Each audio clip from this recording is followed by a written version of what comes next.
Ayan, totoo na nga daw po ang kumakalat na balita patungkol nga po sa EDSI at napatunayan daw po ito ng mga kapitbahay ni PNC. So, totoo nga ba po ito? Yan po yung pag-uusapan po natin for today's video. Unang-una, marami pong salamat sa lahat ng subscribe sa aking channel. Nagbibigay po ng komento.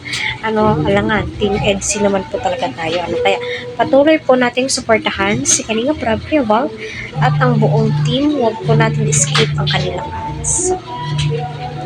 Alam niyo, di ba, viewers tayo, matagal na po tayong nakasubaybay sa kanilang dalawa at napakalaking improvement po ni PNC. Yung dating napakamahiyain po niya, tawa lang po siya ng tawa kapag andyan si Eds, palaging nakangiti. Ngayon, tignan niyo. Kaya, hindi po natin ma-blame yung mga supporters na, naku, maniwala kayo o sa hindi. Sabing ganon, ay si VNC at saka si Edo na 100% pustahan tayo. Ngunit hindi daw po nila nailantad ito dahil si VNC ay 17 years old pa lamang daw po. Kahit 17 years old si VNC, alam niya po ang tama at mali. Diba? Unang-una sa lahat, alam nga ni VNC humawak ng pera, di ba? Alam niya mag-budget. Pinapahalagahan niya yung tulong ng kanyang mga sponsors, supporters, viewers, and Kalinga Prab and Ed. Kaya hindi daw po sila hindi daw po sila convinced na hindi totoo ang EDSI. Hindi daw po sila convinced na kamera-kamera lang, sweet-sweetan, hindi daw po. Ramdam daw po nila na si Edu at saka si VNC na pustahan daw po. So, ayun na, sa kapitbahay naman po. Diba sabing ganun, hi VNC, hi Eds, at pinicturan po sila. Pansin ko din po ang babait ng mga kapitbahay ni VNC, diba?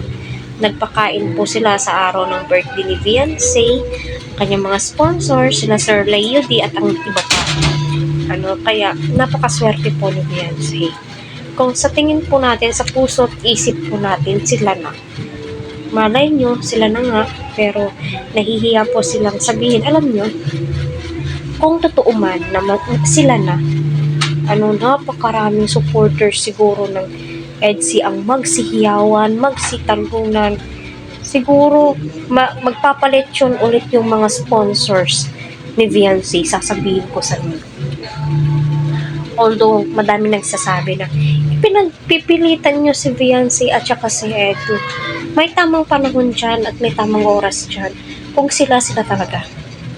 So, hindi nyo naman po mag-blame yung mga supporters kung bakit ganun na lamang po magmahal sa EDSI. Kung bakit ganun na lamang po nila suportahan ang EDSI. Kung bakit, sabihin na nga natin, pinagpipilitan natin maging sila. Kasi ang lakas po ng chemistry ng EDSI. Kahit naka-off cam, BTS, kita po natin napaka-sweet po nilang dalawa. Yung tipong napaka-natural po nilang dalawa. Excuse me. Kaya, tayo, sa simpleng hawak, sing-sing, although hindi mo po masasabing simple lang Kasi kung mahal nila yung isa't isa, papahalagahan nila yun, di ba? Ikaw ni VNC, papahalagahan ko to dahil galing sa'yo. So, andun na po tayo sa pagpapahalagahan. Siyempre, kasi malaking parte po si Edu sa buhay ni VNC.